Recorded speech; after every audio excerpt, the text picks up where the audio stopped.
বাংলাদেশ বন্ধুসুলভ মহিলা সংগঠন বার্সেলোনার উদ্যোগে জমকালো পিঠা উৎসব ও সাংস্কৃতিক অনুষ্ঠানের আয়োজন করা হয়। শীতের পিঠার ঐতিহ্য এবং বাংলাদেশের সংস্কৃতিকে তুলে ধরার উদ্দেশ্যে এই আয়োজনটি স্থানীয় প্রবাসী বাংলাদেশিদের মধ্যে ব্যাপক উৎসাহ ও কৌতূহলের সৃষ্টি করেছে।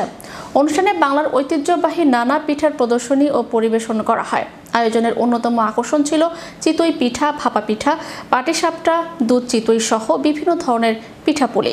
সমিতির সভাপতি শিউলি আক্তারের সভাপতিত্বে এবং সঞ্চালনা করেন সাধারণ সম্পাদিকা নিগার হোসেন, খাদিজা আক্তার, জান্নাতুল ফেরদৌস নূপুর, জেমি আহমেদ, লাবিব আক্তার, নাজমা জামালের সার্বিক তত্ত্বাবধানে অনুষ্ঠানে অতিথি হিসেবে উপস্থিত ছিলেন স্পেনে বাংলাদেশের রাষ্ট্রদূত Sarwar Mahmud, honorary councillor Ramon Pedro. এছাড়া উপস্থিত ছিলেন কমিউনিটি নেতৃবৃন্দ।